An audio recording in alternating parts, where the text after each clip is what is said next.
ಬಾಂಗ್ಲಾದೇಶದಿಂದ ಅಕ್ರಮವಾಗಿ ಭಾರತಕ್ಕೆ ನುಸುಳಿ ದೇಶದ ವಿವಿಧ ಭಾಗಗಳಲ್ಲಿ ಕಟ್ಟಡ ನಿರ್ಮಾಣ ಮತ್ತು ಇತರ ಕ್ಷೇತ್ರಗಳಲ್ಲಿ ಕಾರ್ಮಿಕರಾಗಿ ಕೆಲಸ ಮಾಡ್ತಾ ಇರುವ ಬಾಂಗ್ಲಾ ಪ್ರಜೆಗಳನ್ನು ಪತ್ತೆ ಹಚ್ಚುವ ಕಾರ್ಯ ದೇಶಾದ್ಯಂತ ನಡೀತಾ ಇದ್ದು ದಕ್ಷಿಣ ಕನ್ನಡ ಜಿಲ್ಲೆಯಲ್ಲೂ ಈ ಪ್ರಕ್ರಿಯೆ ಮುಂದುವರಿತಾ ಇದೆ. ಮಂಗಳೂರು ಪೊಲೀಸ್ ಕಮಿಷನರೇಟ್ ವ್ಯಾಪ್ತಿಯಲ್ಲಿ ಪೊಲೀಸ್ ಆಯುಕ್ತರ ಸೂಚನೆಯಂತೆ ವಿವಿಧ ಪೊಲೀಸ್ ಠಾಣೆಗಳ ಪೊಲೀಸರಿಂದ ಶೋಧ ಕಾರ್ಯಾಚರಣೆ ನಡೀತಾ ಇದ್ದು ಈಗಾಗಲೇ ಜುಲೈ 10ರಂದು ಸುರತ್ಕಲ್ ಮುಕ್ಕಾದಲ್ಲಿ 8 ಮಂದಿ ಹಾಗೂ ಜುಲೈ 13ರಂದು ಉರ್ವ ಪೊಲೀಸ್ ಠಾಣೆ ವ್ಯಾಪ್ತಿಯಲ್ಲಿ 4 ಅಪ್ರಾಪ್ತ ವಯಸ್ಕರ ಸಹಿತ 11 ಮಂದಿ ಬಾಂಗ್ಲಾ ಪ್ರಜೆಗಳನ್ನು ಪತ್ತೆ ಹಚ್ಚಿ ಬಂಧಿಸಲಾಗಿದೆ.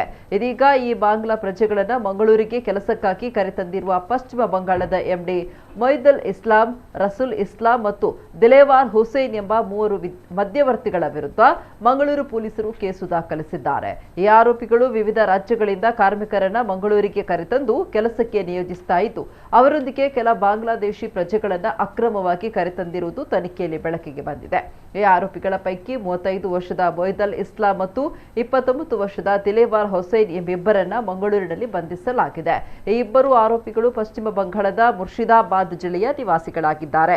ಇನ್ನೋರ್ವ ಆರೋಪಿ ರಸೂಲ್ ಇಸ್ಲಾಂನನ್ನ ಮಂಗಳೂರು ನಗರ ಪೊಲೀಸ್ ಕಾನೂನು ಮತ್ತು ಸುವ್ಯವಸ್ಥೆ ವಿಭಾಗದ ಡಿಸಿಪಿ ಅವರು ಕೋಲ್ಕತ್ತಾ ಪೊಲೀಸರ ಜೊತೆ ಸಮನ್ವಯ ಸಾಧಿಸಿ ಕೋಲ್ಕತ್ತಾದಲ್ಲಿ ಬಂಧಿಸಿದ್ದಾರೆ. ಈತನನ್ನ ವಶಕ್ಕೆ ಪಡೆದು ಮಂಗಳೂರಿಗೆ ಕರೆತರಲು ನಗರ ಪೊಲೀಸ್ ತಂಡ ಈಗಾಗಲೇ ಕೋಲ್ಕತ್ತಾಕ್ಕೆ ತೆರಳಿದೆ.